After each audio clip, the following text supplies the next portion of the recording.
Assalamualaikum warahmatullahi wabarakatuh.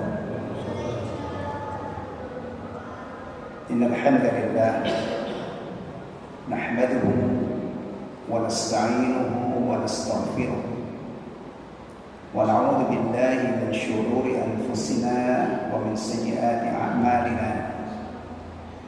May yahdihillahu fala mudilla lahu wa may yudlil fala hadiya lahu. وأشهد أن لا إله إلا الله وحده لا شريك له وأشهد أن محمدا عبده ورسوله لا نبي بعده. نشهد أنه أدى الأمانة وبلغ الرسالة ونصح الأمة وجاهد في الله حق جهاده لا يخاف يومة لائم حتى تركنا على المحجة البيضاء ليلها كنهارها لا يزيغ عنها إلا هالك. صلى الله عليه وعلى آله وذرياته وصحابته ومن تمسك بسنته إلى يوم الدين. أما بعد. Kaum muslimin wal muslimat, hadirin wal hadirat jemaah sekalian yang saya doakan, semoga mendapatkan maghfirah dan rahmat serta irqun minan nar.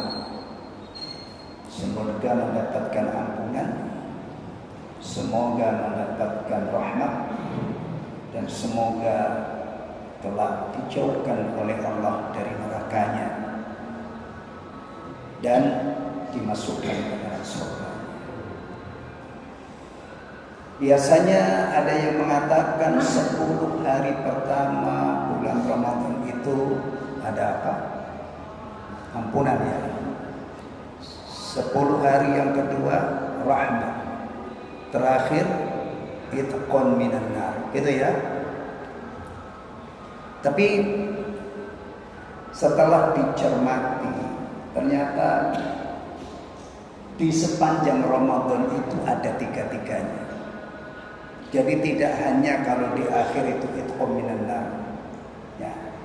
Jadi di bulan Ramadan itu dari awal ada maghfirah, ada rahmah, ada itqun minan nar.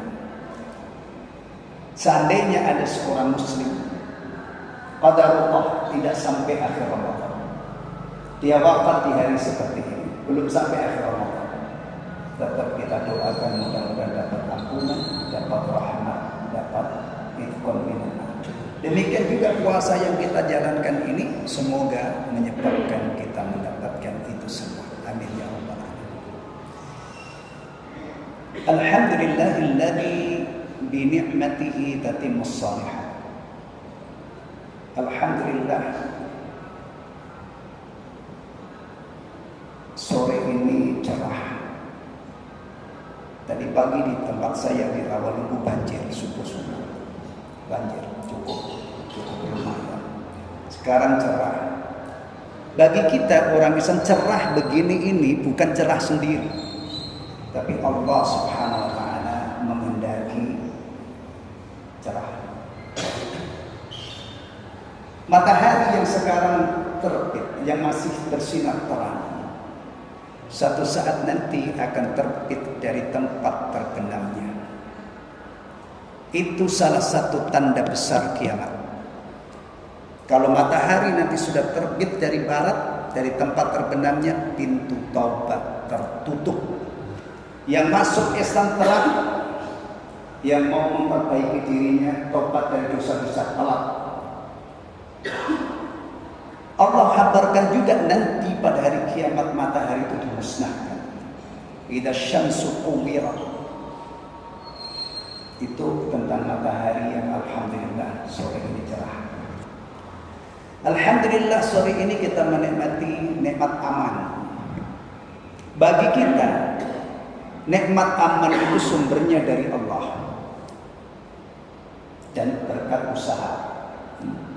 Saya tadi baca berita TNI itu sekarang dikondisikan siaga 1. untuk menjaga negara kita. Memang itu tugasnya. Tapi keamanan itu sumbernya dari Allah. Usaha negara, alhamdulillah supaya aman. Yang bertugas menjaga negara diingatkan siaga satu. Hari ini kita sehat walafiat, ini juga dari Allah. Banyak orang kecolongan. Nikmat sehat itu tidak dihubungkan dengan Allah.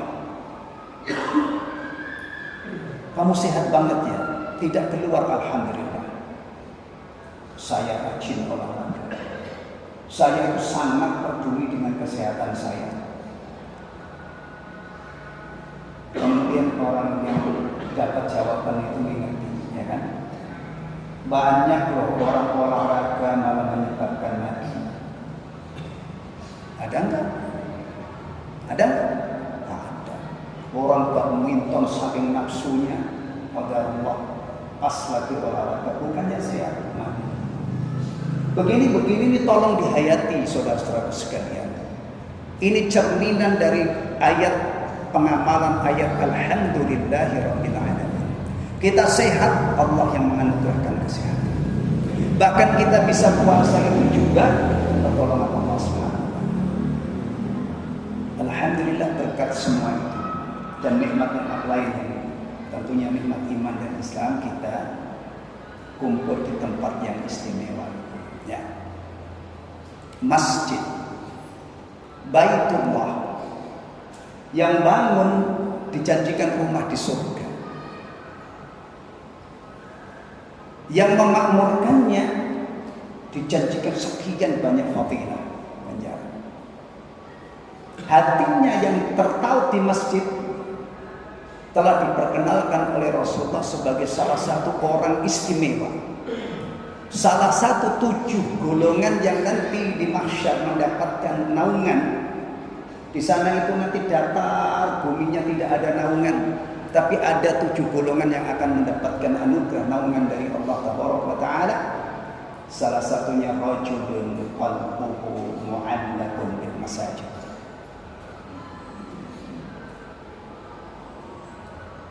Orang yang hatinya tertaut di masjid. Dengar hayya 'alas shalah, hayya 'alal falah, dia tinggalkan semua kegiatan. Ingat panggilan Allah yang sangat istimewa, ya ke masjid, rukuk sujud. Itu salah satu jalur hubungan seorang muslim laki-laki dengan masjid adalah pertama dan yang utama sholatul jamaah. Saya bukan siapa-siapa, tapi anak punya jadwal itu lebih dari 25 masjid. Alhamdulillah. Saya punya jadwal lebih dari 25 masjid. Sebagian besar itu kalau saya datang ke masjid itu yang ada itu yang tua-tua. Sudah seusia saya atau yang lebih sepuh dari saya. Anaknya mestinya masjid itu supaya makmur, jangka panjang. Anak 7 tahun, masuk 8 tahun laki-laki bawa ke masjid. Jadi komposisi masjid itu anak mulai dari genap 7 tahun masuk 8 tahun sampai orang yang paling sepuh yang masih sanggup ke masjid. Dan tidak usah dipisahkan barisan anak-anak itu. Bahkan mestinya orang tua yang membawa anaknya itu mendampingi. Insya Allah kalau ini kita perhatikan, masjid itu usianya panjang. Terakhir saya di masjid At-Taubah Galaksi, ngobrol-ngobrol dengan salah satu pengurusnya. Pengurusnya mengeluhkan, Pak Ustaz, ini jamaahnya ini rata-rata tua-tua, Pak Ustaz. Yang muda itu jarang ke masjid. Kita tidak usah ngurusin biduan pemuda, urusin anak kita, urusin keluarga kita. Anak yang sudah SMP, SMA, apalagi yang sudah perguruan tinggi, kenalkan ke masjid. Ini Baitullah, rumah Allah penuh dengan keberkahan. Kita itu kalau dengar misalnya di Papua sana ada tambang emas ya, dahsyat, apa namanya, Rifat. Itu kandungan emasnya berapa kilo, berapa ton, berapa? Akan ketemu angka yang subhanallah, kalau dirupiahkan mungkin sudah antum dapat bagian berapa, dapat bagian berapa gram. Nggak dapat kan? Maksud saya, masjid ini ada yang jauh lebih berharga daripada emas. Sholat berjamaah 27 kali lipat. 27 kali lipat ganjarannya dibanding sholat sendiri di rumah. Sholat isya berjamaah seperti qiyamul lail separuh malam. Sholat subuh berjamaah seperti qiyamul lail semalam suntuk. Gak tahu kalau imam yang lain, Ustaz, pernah nggak di masjid kita ini tarawih itu sampai jam 10? Saking panjangnya tilawah selama Ramadan ini. Enggak kan? Belum. Setengah 10? Belum juga. 9. Itu cuman berapa menit. Subuh berjamaah itu jemaah sekalian, pahalanya seperti qiyamul lail semalam suntuk.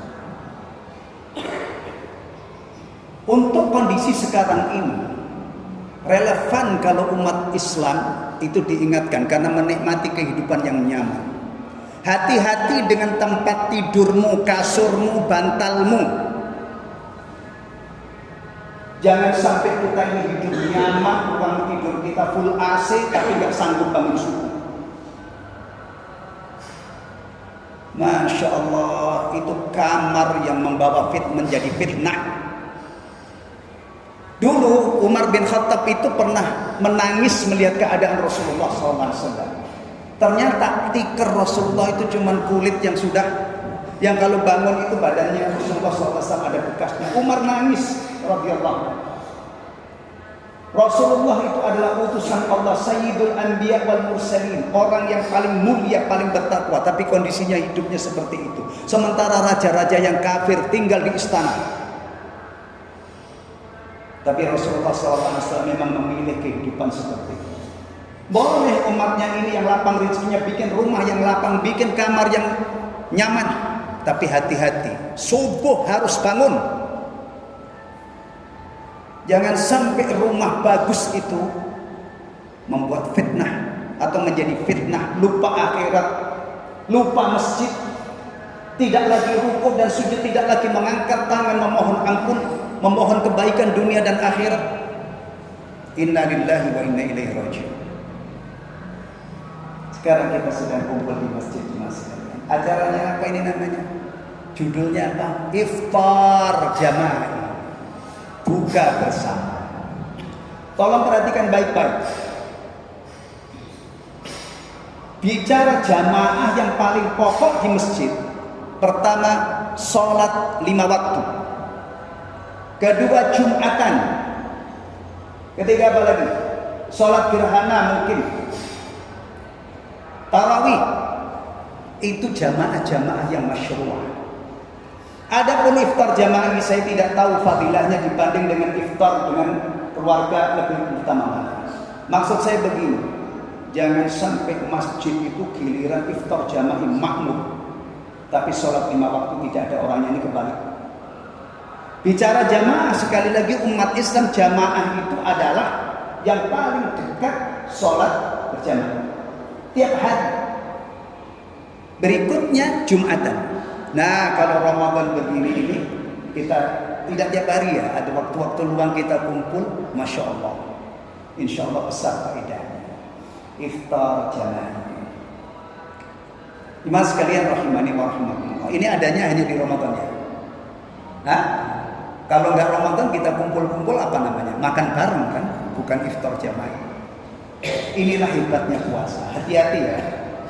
Puasa itu sekarang bulan Ramadan itu datangnya itu membuat heboh.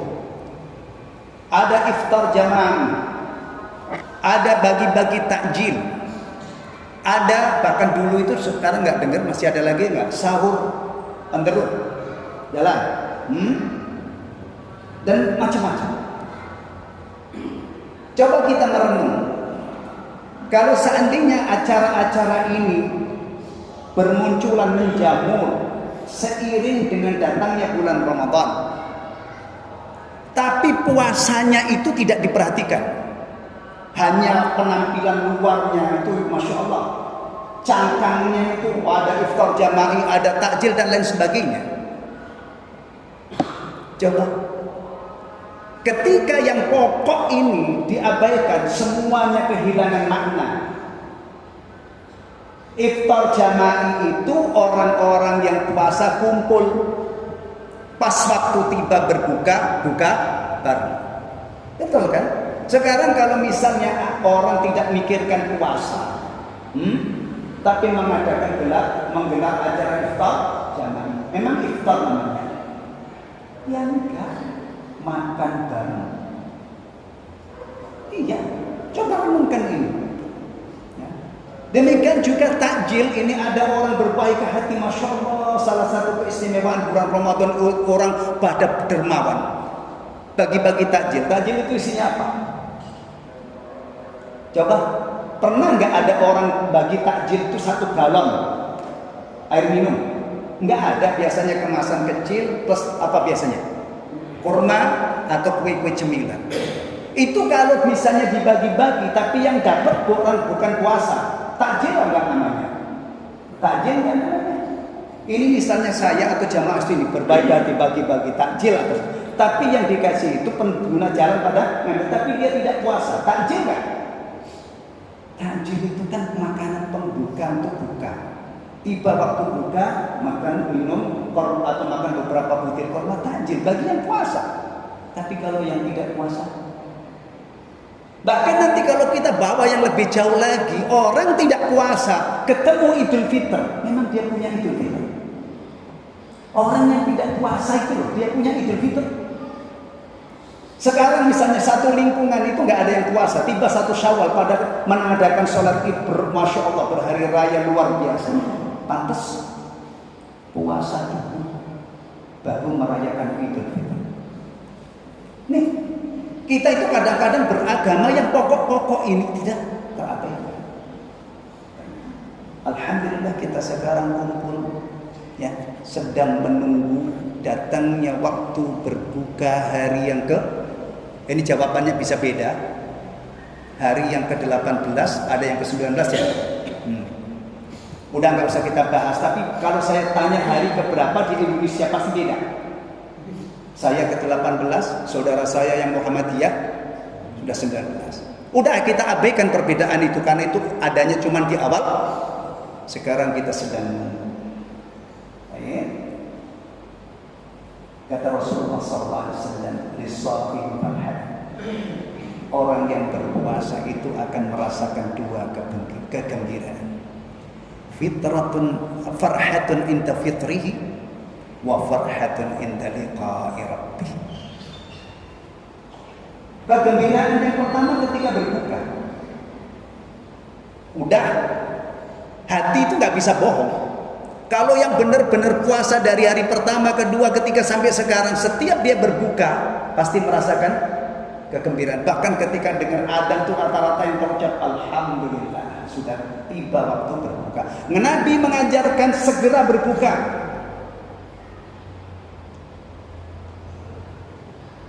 Kalau ada yang meremehkan ajaran ini, Pak, memang ada orang puasa nggak segera berbuka. Kenapa Nabi harus ngajarin? Lihat dong, lihat. Ada. Kadang-kadang tiba waktu buka dia tilawah.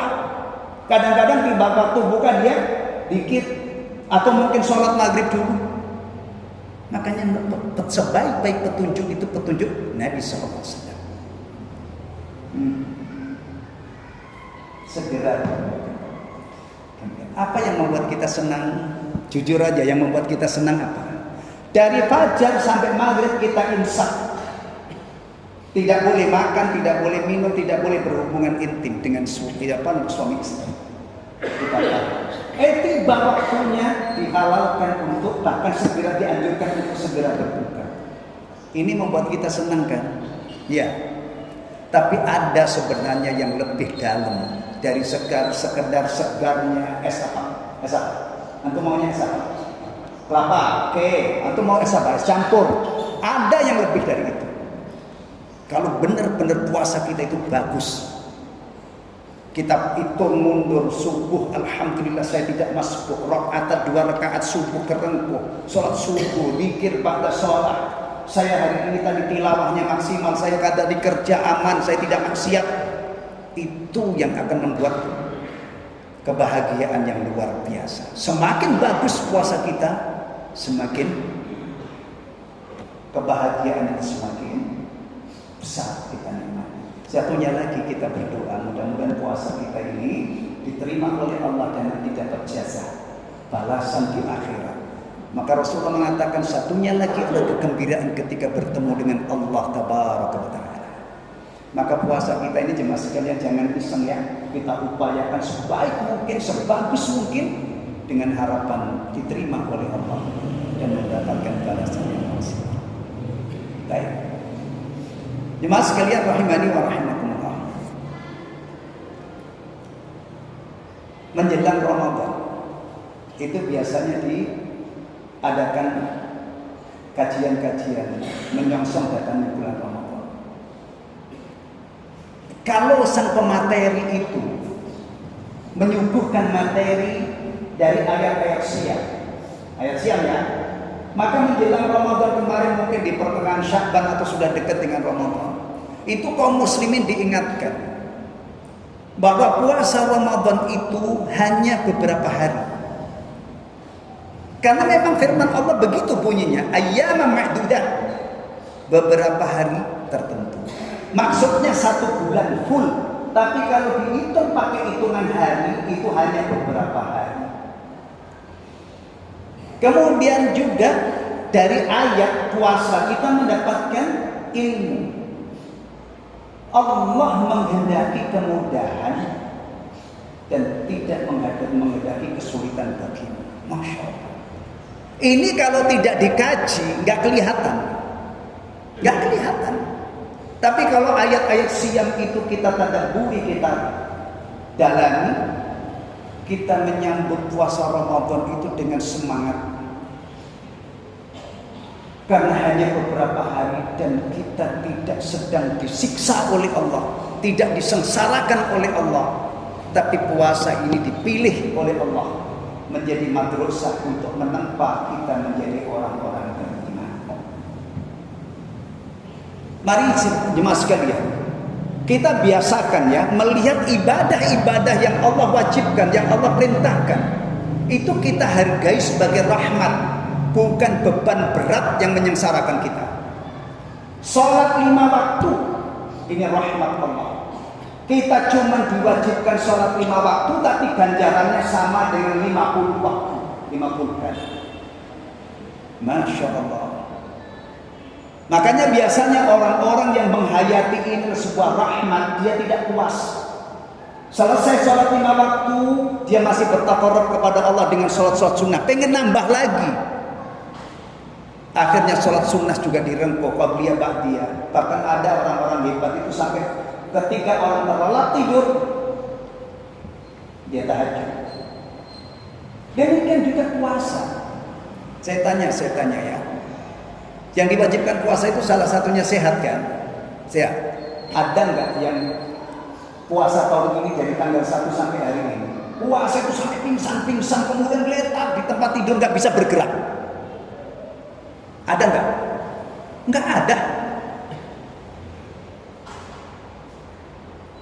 Saya bersyukur atas pertolongan Allah. Saya merasakan ada keajaiban. Saya itu sebelum puasa itu kadang-kadang pusing. Tapi giliran puasa, alhamdulillah. Kadang-kadang hari Jumat itu anak punya kegiatan sampai 4 kali. Subuh, nanti khutbah Jumat, kemudian ke Cikarang. Dan Jumat yang lalu itu yang pertama ngimami di sini. Saya kapok nggak mau bawa mobil lagi. Waktu itu diantar teman. Sampai sini telat. Hari berikutnya saya berusaha tidak telat. Alhamdulillah setengah jam sebelum Isya saya sudah sampai sini. Yang Jumat yang kedua. Alhamdulillah. Ternyata puasa itu tidak sampai segitu parahnya efek. Ini sudah 18 hari. Siapa yang berat badannya turun 5 kilo gara-gara puasa? Siapa? Pak Mariono, Pak Tunaso, yang lain saya lihat yang begitu-begitu aja, alhamdulillah. Mana? Antum turun berapa kilo? Memang antum masih langsing bukan karena puasa kan? Alhamdulillah. Coba, sadaqallahul azim. Maha benar Allah yang maha agung. ternyata puasa itu cuma beberapa hari tertentu, cuma maksimal 30. Padahal kayaknya itu baru kemarin kita menyongsong datangnya malam pertama, tarawih pertama. Ternyata nanti malam ini sudah ke-19. Ya. Jumat depan, Jumat terakhir ya. Depannya lagi insya Allah sudah apa? Lebaran. Cuma 4 Jumat. Sadaqallahul adzim. Maha benar Allah yang maha agung. Ternyata memang Allah mengendaki kemudahan, tidak mengendaki kesulitan. Puasa itu tidak diwajibkan kepada semua orang. Yang hamil kalau dapat minggir dulu, yang sudah sepuh minggir, tidak diwajibkan. Sudah begitu diperintahkan untuk sahur, mengakhirkan sahur, bersegera buka. Dan alhamdulillah tahun ini kita ada dalam iklim yang masih banyak turun hujan. Haus lah. Ya haus, tapi tidak dengan musim kemarau. Alhamdulillah. Maka jemaah sekalian, beruntunglah orang-orang yang sabar. Dari awal Ramadan sampai hari ini tabungan puasanya insya Allah 18 hari. Yang tidak sabar, yang lari terbirit-birit dari awal Ramadan menorehkan dosa besar 18 kali nggak puasa tanpa tidur. Tolong ingat baik-baik, orang Islam ketemu bulan Ramadan wajib puasa tapi dia tidak puasa, itu adalah dosa besar. Jangan sampai ada yang tidak tahu ini. Lebih besar lagi sholat 5 waktu. Masya Allah. Bayangkan Ramadan saja nggak tobat dari sholat 5 waktu. Setiap hari dia nabung dosa besar meninggalkan sholat misalnya, plus tidak puasa. Ya Allah, itu nanti kalau sampai sebulan full, dosa besar sholat 5 waktu 150 kali. Dosa besar puasa, meninggalkan puasa tanpa uzur berapa? 30. Kalau ditotal dari 2 jalur ini sudah 180 kali dia melakukan dosa besar. Innalillahi wa inna ilaihi raji'un. Sementara yang penuh semangat beribadah di bulan Ramadan punya tabungan 1.200 rakaat sebulan. Kok banyak banget? Antum percaya nggak kalau sebulan itu kita istiqomah, itu kita punya peluang nabung sholat itu 1.200 rakaat. Mungkin kalau saya sebutkan angka itu antum kaget ya. Tapi coba kita hitung. Sholat wajib berapa?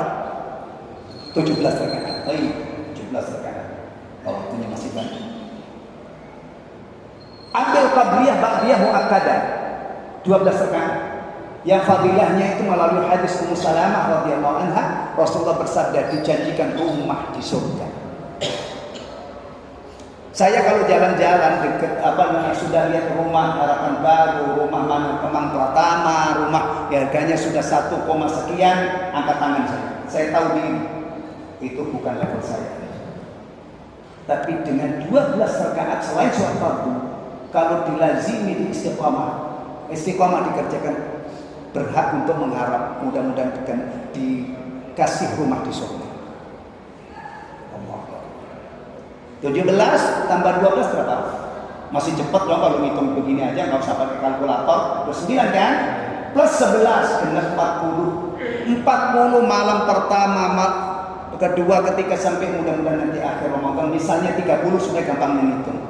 40 kali 30 berapa? 4 kali 3 12 tambahin 02 1.200 rakaat. 1.200 rakaat itu sujudnya kalikan 2, karena setiap kali rakaat sujudnya, Masya Allah, beda banget antara orang yang lari terbirit-birit dari ibadah di bulan Ramadan dengan orang yang melawan nafsunya sampai akhirnya dia istiqamah ibadah. Itu baru sholat dengan sholatnya, belum lagi tilawahnya. Tilawah itu tidak ada formatnya. Kalau satu hari dimaknai dengan 3 juz, berarti khatamnya 3 kali. Ganjaran baca Quran itu per huruf.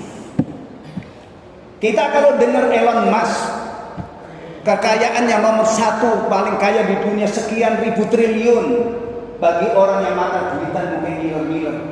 Seperti dulu ketika Korun pamer kemegahannya, Orang yang nggak ngerti kehidupan ini, yang memberi nilai kehidupan itu hanya harta, dia juga ngiler-ngiler. Duhai beruntungnya, kira-kira dibenamkan oleh Allah. Nah, orang pada alhamdulillah saya nggak jadi korban. Cobalah orang Islam itu jangan melihat orang yang duitnya banyak. Sekali tempo kita jadikan orang-orang soleh itu sebagai panutan. Hidupnya itu nabung iman, tauhid, amal-amal soleh, agamanya bagus. Ketika dia mati itu masya Allah, amal solehnya nemani di barzakh. Satu saat siapapun orangnya itu berdua dengan amalnya. Itu gambaran kata iman kita di bulan Ramadan. Ya, kalau kita manfaatkan waktu sebaik-baiknya, kita punya potensi. Baik. Sekarang kita sedang menunggu apa tadi waktu berbuka ya, kita akan manfaatkan. Baik, dalam kesempatan yang istimewa ini, saya akan mengajak jemaah sekalian untuk tadi yang sudah disampaikan Pak Tunarso, mungkin sebagian belum hadir. Kita akan membahas sekelumit tentang zakat. Ya. Baik. Oh ya, ada ini yang lewat. Orang puasa itu kelihatannya sengsara ya. Bisa jadi kan ada sahabatnya. Sahabat ini paling mungkin itu orang di luar Islam. Lihat sahabatnya ini sedang puasa, mungkin dia ibadah. Kasihan ya loh. Kamu ngapain sih lapar-lapar? Ya saya traktir ya makan siang. Kira-kira kalau orang Islam digoda, orang ini benar-benar niatnya baik, melihat secara kasat mata temannya ini sedang lapar, sedang haus, kemudian dia ingin berbuat baik, yuk saya traktir. Kira-kira jawaban Anda gimana? Hah? Kan jawaban, kesian saya melihat kamu lapar begitu. Dakwai dia, saudara, apa teman sahabat? Saya seperti ini memang sengaja. Jadi jangan kasihan. Saya ini Muslim. Saya diwajibkan oleh Allah yang saya yakini tidak ada yang berhak disembah kecuali Dia. Ini bagi saya ini ibadah besar. Hukumnya wajib berdasarkan Al-Quran, wajib berdasarkan Sunnah, wajib berdasarkan ijma'. Kalau ada orang beragama Islam kayak saya kok mengingkari bahwa puasa Ramadan itu tidak wajib, saya murtad, saya keluar dari Islam. Ini fikih standar, fikih dasar tentang hukum puasa. Dan saya ini bukan sedang mensengsarakan diri, menyiksa diri, ibadah. Maka di sini hebatnya hamba yang tunduk patuh kepada Allah. Dalam hadis qudsi Allah berfirman, seluruh amal Bani Adam itu miliknya, untuknya kecuali puasa. Maka itu untukku dan saya yang akan membalasnya. Tidak ada batasan ganjaran. Kemudian dalam riwayat lanjutannya itu, dalam satu riwayat, hebatnya orang berpuasa itu apa? Meninggalkan makan dan minum karena aku, kata Allah. Meninggalkan makan, minum dan syahwatnya karena aku, dari fajar sampai maghrib. Tolong periksa, kita puasa itu benar-benarkah kita ini menjalankan perintah dari Allah? Kita nggak makan, nggak minum itu apakah benar-benar karena Allah atau terbawa keadaan? Dari sini nanti nyambung hadis yang sudah populer. Pasti Pak Ustaz Mardiono sudah hafal di luar kepala. Man shoma Ramadhana imanan, lanjut, wa ihtisaban, lanjut, ghufira lahu ma taqaddama min dhanbi. Berawal dari iman, menjalankan ini benar atas dasar iman, mengharap ganjaran, baru berbuat agama. Nah, kalau puasanya cuma iseng, ya, dan bisa jadi kalau iseng itu biasanya juga gampang tergoda. Betul ya?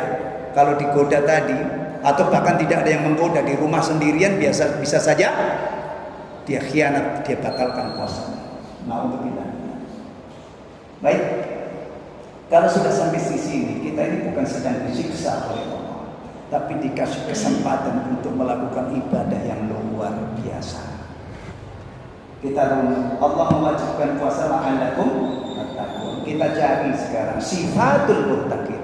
Tolong perhatikan baik-baik ya. Urusan agama ini jangan hanya main mulut, main ucapan. Orang mengaku muslim, bahkan kalau di hadapan Rasulullah itu mengakunya luar biasa, pengakuannya mantap. Idza ja'akal munafiquna qalu nashhadu innaka la rasulullah. Apabila orang-orang munafik itu datang kepadamu, wahai Nabi, wahai Rasul, bayangkan apa yang diucapkan ketika ketemu Nabi. Mereka mengatakan nashhadu innaka la rasul. Kami bersaksi bahwa sesungguhnya Anda benar-benar utusan Allah. Itu tidak polos, ungkapannya tidak datar, penuh dengan penguat-penguat. Nashhadu, kami bersaksi. Inna, itu kalau bahasa Arab namanya harfu taukid. Sesungguhnya sesungguhnya kamu. La, masih ada lamnya lagi. La Rasulullah, benar-benar Rasulullah. Mantap kan? Mantap banget. Ya, mantap banget. Tapi di ujung ayat, wallahu yashhadu innal munafiqina lakadzibun. Jangan sampai kita beragama itu hanya di mulut. Pastikan kita berusaha untuk menjadi muslim sejati, mukmin sejati.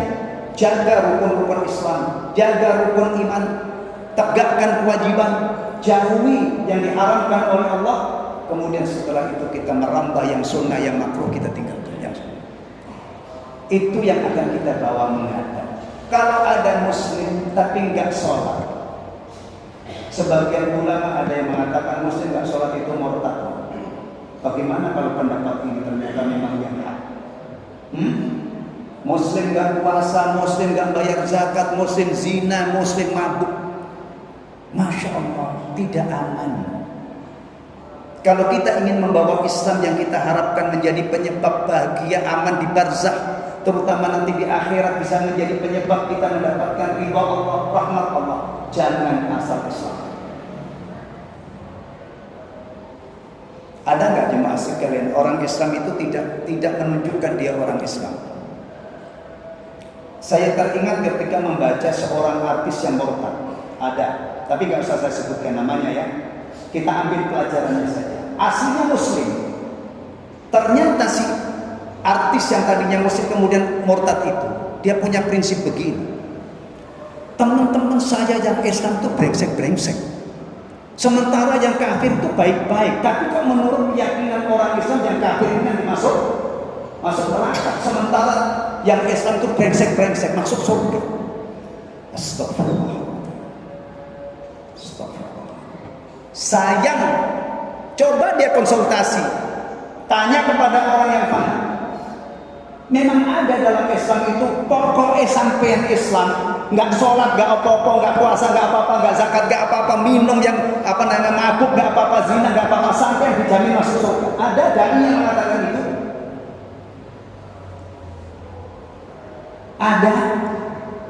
Ada orang yang pernah naik di mimbar ini kemudian memberikan kebebasan, udah nggak usah repot-repot ibadah, pokoknya ngaku Islam nanti masuk surga. Ada? Nggak ada. Islam itu bukan sekedar mengaku, tapi sesuatu yang benar-benar ada pada diri kita. Ada akidah yang benar, ada ibadah yang lurus, ada akhlakul karimah, ada adab Islamiyah yang kita pegang teguh. Itu ketika kita ingin menjadi muslim sejati. Demikian juga urusan bertakwa, jemaah sekalian, bertakwa. Kalau cuma mengandalkan penilaian orang, penilaian orang, itu mudah banget. Saya dengan modal pakai peci begini, pakai baju koko, pakai apalagi ini demi menghormati majelis ini, saya pakai pakaian istimewa. Ada nggak orang yang bisa bersuudzon kepada itu? Jangan-jangan orang itu nggak puasa. Apalagi kenal kalau saya itu sudah diustadkan gitu. Orang pasti dengan penampilan seperti ini atau antum semua penampilan dibaik, orang-orang berbaik sangka. Kita ini sudah soleh banget. Ibu-ibu cuman pakai kerudung sudah di husnul dzan, itu itu insya Allah muslimah. Itu kalau di depan orang, modal baju koko, modal sarung, modal peci. Tapi betul kita orang bertakwa. Itu yang harus kita pikirkan. Jangan sampai kita dianggap orang baik, gitu kan? Nggak tahunya di hadapan Allah kita ini busuk, nggak ada apa-apanya. Mau tidak? Kita cari orang bertakwa itu gimana sifatnya. Kita tidak usah nyari di halaman ke-100 ke-10. Kita baca surah Al-Fatihah, masuk awal surah Al-Baqarah, kita sudah ketemu yang kita cari. Sifatul muttaqin. Baik, sifatul muttaqin. A'udzu billahi minasy syaithanir rajim. Bismillahirrahmanirrahim. Alif lam mim. Dzalikal kitabu la raiba fihi hudan lil muttaqin. Umumnya kita begitu bacaan wakafnya. Pernah dengar enggak?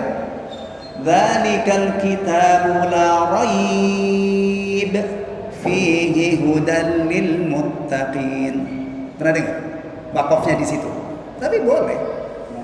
Terus lanjutannya,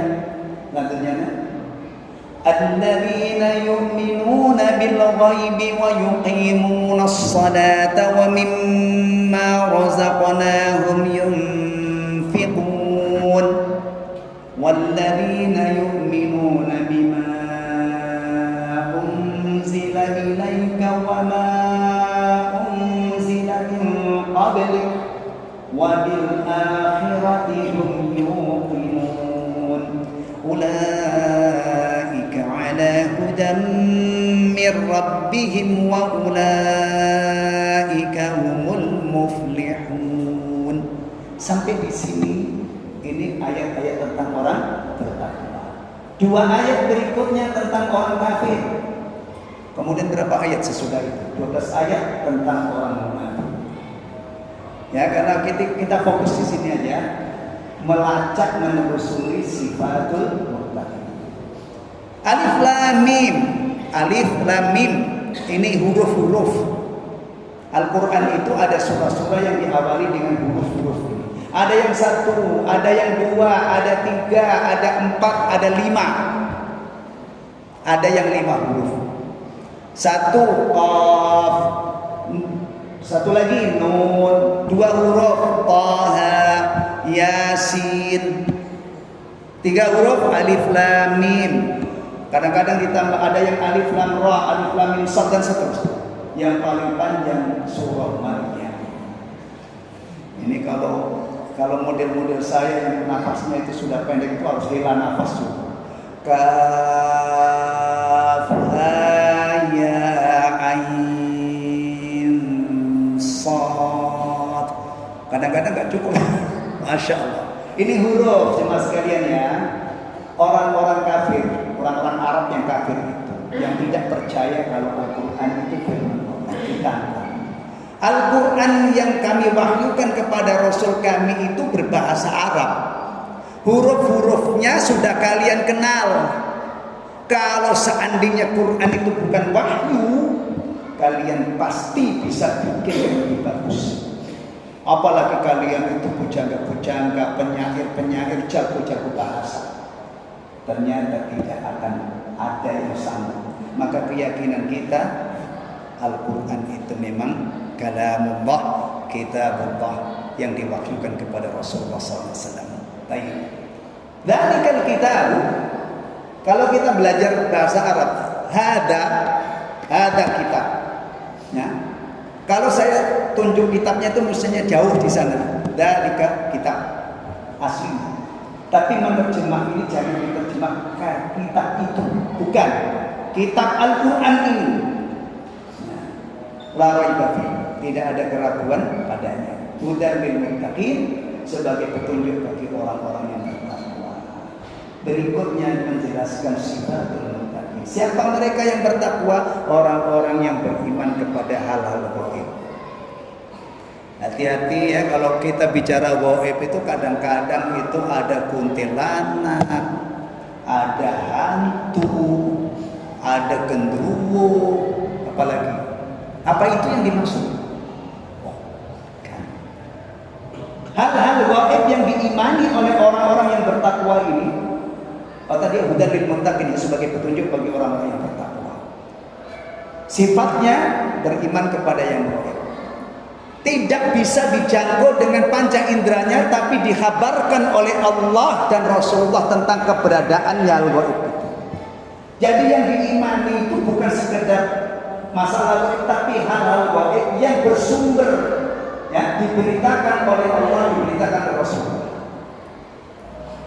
Masya Allah, ini ilmunya orang Islam yang istimewa, orang lain nggak punya. Makanya kita itu kalau mempelajari Al-Quran akan dapat ilmu yang luar biasa. Mempelajari hadis-hadisnya, termasuk Ramadan kan. Ramadan itu banyak yang gaib. Pintu surga dibuka memang kita lihat. Pintu neraka ditutup memang kita lihat. Setan dibelenggu memang kita lihat. Gaib semua. Bahkan Lailatul Qadar itu juga gaib. Kalau melihat hilal sekarang bisa dibantu dengan teropong, dengan teleskop, tapi nyari Lailatul Qadar nggak mungkin ketemu dengan itu. Gaib. Ampunan gaib, surga gaib, neraka gaib. Makanya orang Islam itu akidahnya didominasi perkara-perkara. Yang kedua, wa yuqimunas shalah, menegakkan salat. Di bulan Ramadan ini semestinya ya salat kita itu tambah sempurna. Tadi sudah saya gambarkan. Kita punya peluang untuk sholat 40 rakaat setiap hari sepanjang bulan, kemudian nanti kita lanjutkan di bulan sesudahnya. Iqamatus shalah. Perhatikan kalimatnya ya. Untuk urusan sholat itu menggunakan kata kerja aqama, yuqimu, iqamatan, wa aqim dan seterusnya. Menegakkan, bukan sekedar sholat, bukan sekedar rajin. Jadi penuh dengan pertimbangan yang matang dalam beberapa hal. Waktunya, awas, jangan asal sholat, tapi pastikan kita sholat pada waktunya. Yang paling besar membantu kita untuk sholat pada waktu, sholat jamaah. Saya kira tidak mungkin ada dimanapun ini adzan itu setelah adzan 1 jam baru komat, ada. Bahkan yang ada itu kadang-kadang kecepatan. Ya, mudah-mudahan di sini waktu subuhnya di inilah jeda komatnya itu dipikirkan, jangan terlalu cepat supaya bisa qabliyah subuh, gitu ya. Kemudian juga syarat rukunnya. Alhamdulillah, setahu saya masjid-masjid yang saya kunjungi tidak ada lagi yang terawihnya cepat, terawihnya nyantai, mengutamakan tumakninah. Alhamdulillah. Mungkin di tempat lain masih ada sholat terawih itu aneh. Anehnya apa? Cepat. Sholat isya normal, ba'diyata isya normal, giliran masuk terawih gaspol. Alhamdulillah sudah tidak ada. Saya bersyukur. Orang-orang yang memperbaiki ini jazahumullah khairan. Semoga Allah balas kebaikannya. Dan mudah-mudahan nanti disempurnakan, dilanjutkan. Mungkin kita berharap satu saat nanti di Al-Huda ini ada sholat tarawih 1 juz 1 malam. Sehingga tarikh sabar 1 bulan pertama. Cuman ada orangnya enggak. Ya insya Allah kalau ilmunya disebar lama-lama juga syarat rukunnya dan juga ingat niatnya, keikhlasannya, kekhusyukannya. Itu. Wa mimma razaqnahum yunfiqun. Nah, ini ketemunya di sini, Mas sekalian. Dan menginfakkan sebagian rezeki yang kami berikan kepadanya. Nih, kita ini kalau bicara infak, ya nanti ada ketemu namanya infak wajib, zakat mal. Tolong periksa masing-masing ya, saya tidak tahu siapa antum, cuman sekedar mengingatkan. Kalau yang sudah punya emas yang wajib dizakati jangan pelit. Kalau sudah punya duit tabungan sudah masuk nisab setara dengan nisab emas, zakati jangan pelit. Yang punya ternak tapi bukan bebek, bukan ayam, apalagi lele, bukan. Kan ternak lele juga kan? Nah, ternak itu yang dizakati kambing, sapi, onta, kerbau. Tapi saya yakin kayaknya nggak ada yang berkewajiban ini. Kambing itu harus punya 40 ekor dalam setahun baru keluar. Sapi di bawah 30 ekor baru ada zakatnya. Onta 5 ekor. Itu pun bukan onta. Kalau 5 ekor zakatnya onta prosentasinya tinggi. 5 ekor onta zakatnya kambing dan seterusnya. Ini zakat mal namanya ya. Saya cuma mengingatkan bahwa kalau kita ini sebagai orang Islam, harta itu kaitkan dengan akhirat. Sekarang diamanatkan oleh Allah, nanti akan diminta pertanggungjawaban. Kita itu kalau introspeksi muhasabah diri kita di titik ini, kadang-kadang betul itu sampai lemes. Karena kita ada di suatu zaman itu pelanggaran masalah ini, Masya Allah. Antum jangan menganggap yang diancam dengan siksa itu koruptor, maling, pemakan riba, pedagang-pedagang yang curang, yang mengurangi timbangan, yang memalsukan barang. Bukan hanya itu, saudaraku. Ini ada orang masuknya itu hartanya halalan thayyibah, tapi giliran sudah seharusnya dia bayar zakat, kemudian dia mogok. Di titik ini dia akan berurusan dengan Allah. Ada ancaman-ancaman yang luar biasa. Emasnya yang sudah sampai nisab tidak dikeluarkan zakatnya, itu tertuang di dalam kitab suci kita. Akan dijadikan alat untuk menyetrika lambungnya, jidatnya, punggungnya. Setelah dipanaskan dijadikan. Hati-hati. Ibu-ibu, bagaimana Pak kalau saya punya gelang kalung itu 2 kilo? 2 kilo ada ibu yang punya 2 kilo? Alhamdulillah. Sebaiknya meskipun ada pendapat yang mengatakan kalau emas itu dipakai ya tidak ada zakatnya, tapi kalau sampai 2 kilo keluarkan zakatnya biar aman. Masya Allah. Atau 2 kilo itu terlalu tinggi, 1 pan aja, 1 pan itu sudah ada zakatnya. Baik. Kita kalau bicara ular itu yang paling ini apa? Yang paling sering disebut-sebut, yang bisanya mematikan, king cobra. Kalau di Afrika ada black mamba, ular yang besar yang bukan karena racunnya tapi bisa nelen bulat-bulat. Meskipun di Jatimurian saya belum pernah dengar, tapi di Sulawesi di mana-mana masih ada yang ditelan, piton, anaconda gitu ya. Ternyata kalau kita pelajari bab zakat, orang-orang yang punya harta tidak dikeluarkan zakatnya itu dikabarkan oleh Rasulullah.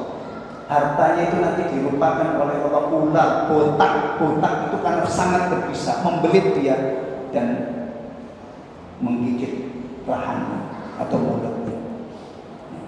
Jadi kalau kita alhamdulillah tinggal di sini sudah aman dari kobra, aman dari piton, ingat waspada dan waspada.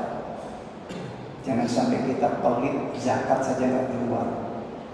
Na'udzubillah min dzalik, yang ancamannya itu salah satunya akan dirupakan oleh Allah Subhanahu wa ta'ala yang bodoh.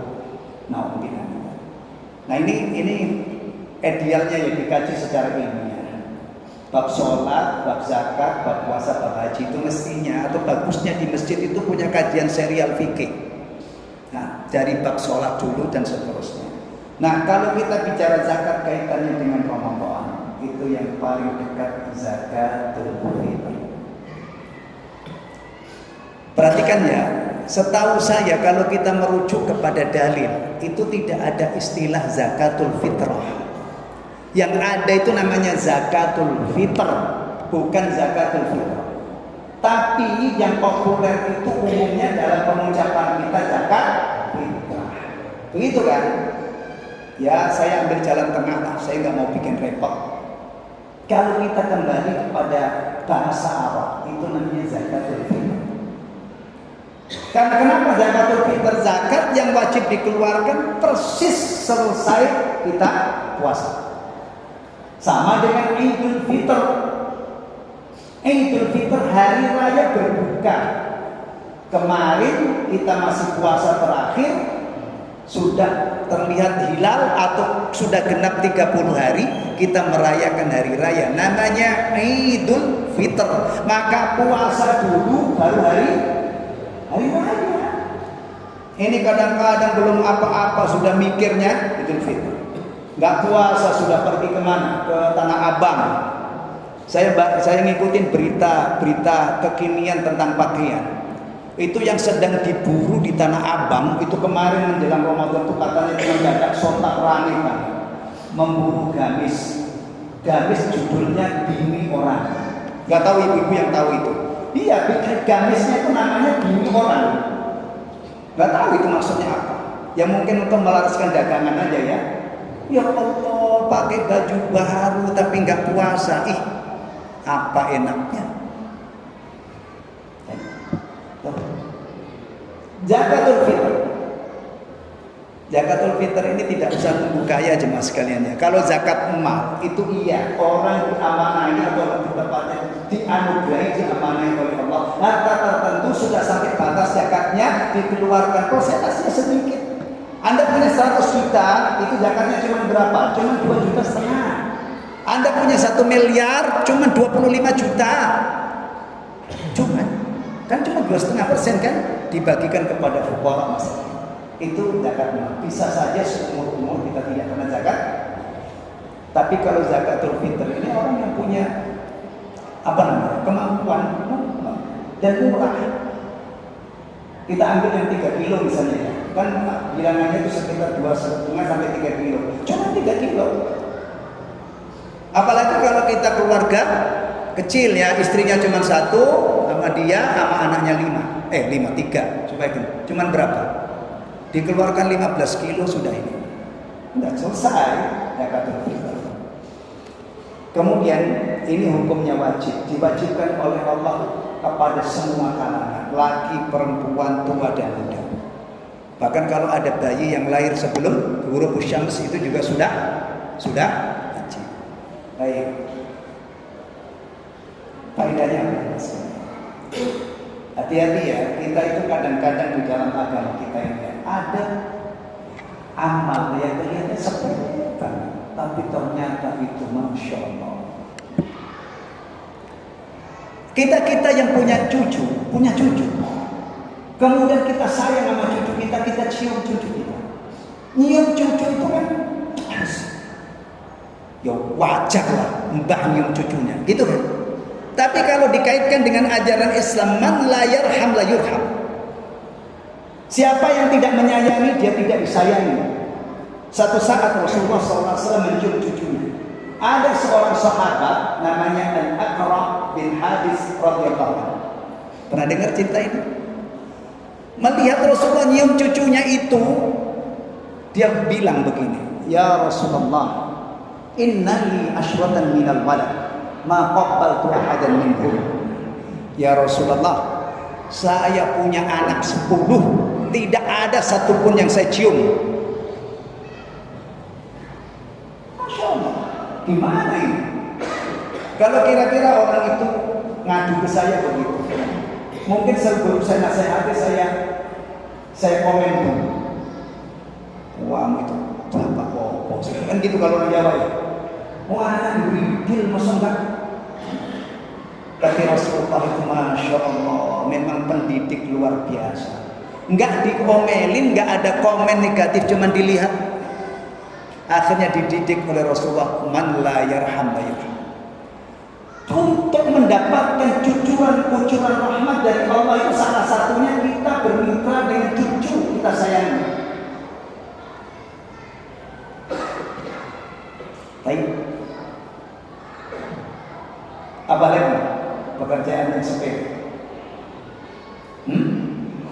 Rasulullah SAW melihat ada orang bergelimang nikmat di surga. Itu ternyata amalnya dulu waktu di dunia itu dia cuma nebang dahan yang ngalangin orang-orang lewat. Dahan itu kalau biasanya dahan yang menjuntai ke jalanan yang bisa nyolong mata atau pengguna jalan. Dia yang punya pohon di pinggir jalan, periksa pulang dari ini, saya ingat itu kalau punya golok itu ya, golok yang tajam sekali sabit itu selesai. Enggak sampai berkali-kali. Amal sepele menyingkirkan gangguan dari jalan, itu salah satu cabang iman. Kita itu kalau menyingkirkan jalan, nggak usah pakai sapu, kadang-kadang cuma menggerakkan ujung jari, paku kita buang. Apalagi ada seorang yang ngasih minum anjing yang kehausan, nyaris mati, dapat apa? Rahmat Allah. Sepele kan? Makanya Nabi SAW ngajarin kita, jangan pernah meremehkan kebaikan sekecil apapun. meskipun menampakkan wajah yang sumringah, yang berseri-seri ketika ketemu sama musuh. Hati-hati. Yang nyunah itu kadang-kadang jenggotnya itu sudah tumbuh, tapi mukanya abus, nggak pernah senyum sama orang. Anda kurang. Nabi itu tidak begitu perangainya, mukanya itu masya Allah, apalagi dengan sesama muslim meramah, murah senyum. Dengan anak-anak kecil pun beliau open, kalau lewat itu beliau salami. Anas bin Malik radhiyallahu anhu yang meriwayatkan hadis ini juga akhirnya mengamalkan kalau ketemu anak-anak kecil salam. Ini kadang-kadang orang nyunah itu disuir-suir. Nah, mari kita hadirkan sosok Rasulullah itu komplit. Kalau memahami sunnah itu yang utuh. Banyak amal-amal kecil. Perempuan-perempuan muslimah diajari oleh Rasulullah apa? Wahai perempuan muslimah, janganlah seorang tetangga minder atau apa namanya? Janganlah seorang tetangga itu merasa meremehkan pemberiannya kepada tetangganya meskipun kaki kambing. Oh, kaki kambing baru jatuh ke tangan orang yang kreatif jadi masakan luar biasa ya. Masya Allah. Nah, saya akan jelaskan juga. Zakatul fitr itu sedikit saudara, tapi manfaatnya tuhratan lis-shaim wa tuhmatan lil masakin, menjadi pembersih, pensuci untuk orang yang puasa. Siapa di antara kita yang berani mengatakan puasanya itu tidak ada kekurangannya? Bukankah mulut kita, mata kita, dan lain sebagainya masih melakukan hal yang tidak layak kita lakukan di puasa? Mudah-mudahan dengan membayar zakatul fitr itu diampuni oleh Allah, menjadi kafarah dan menjadi makanan untuk orang miskin. Dan itu yang namanya zakatul fitr. Biasanya di masjid-masjid banyak yang nolong kaum muslimin, diadakan panitia penerimaan zakat kemudian dibagi. Tapi saya ngasih masukannya. Kalau yang pulang kampung jauh, misalnya beberapa hari sebelum, Anda sarankan bayar zakatul fitr di kampung. Pulang dari Bekasi namanya merantau, pulang-pulang masya Allah bagi zakatul fitr, dibagikan tetangganya yang miskin, kerabatnya yang miskin, ditambahi biskuit, nggak usah sebut merek ya, biskuit itu banyak ada, udah tambahi gula, tambahi minyak. Kalau ini masya Allah, itu masya Allah doanya gimana? Nanti balik dari Idul Fitr, balik ke sini tambah sukses, udah silaturahim, kemudian didoakan tetangga-tetangganya nikah. Ya, alhamdulillah. Itu gambaran memaksimalkan manfaat daripada zakatul fitr. Baik, terakhir masih ada satu lagi, zakat dalam arti mensucikan diri. Ini dikenal dengan zakat tazkiyatun nafs. Hati kita ini kita bersihkan dari syirik, dari kafir, dari munafik, dari berbagai macam dosa. Jadi orang Islam itu kalau bicara zakat, ada zakat mal, ada zakat fitr, ada zakat tazkiyatun nafs, mensucikan hati dari berbagai macam penyakit. Kemudian masih ada bab lain lagi namanya budak zakat, tapi sedekah tatawwu. Di bulan Ramadan ini mari meskipun kita belum sampai level bayar zakat, tapi belajar untuk berderma. Ya, banyak dan rata-rata itu masjid masya Allah di bulan Ramadan itu menerima kebaikan kaum muslimin wal muslimat luar biasa. Ya, ada makanan-makanan tajil, termasuk acara seperti ini pasti dapat dukungan dari kaum muslimin wal muslimat. Jazakumullah khairan semua yang terlibat dalam acara ini, semoga mendapatkan balasan kebaikan dan memperbagus kualitas puasa kita. Amin amin ya rabbal alamin. Wallahu taala alam bissawab. Subhanakallahumma wa bihamdika asyhadu an la ilaha illa anta astaghfiruka wa atubu ilaik. Assalamualaikum warahmatullahi wabarakatuh.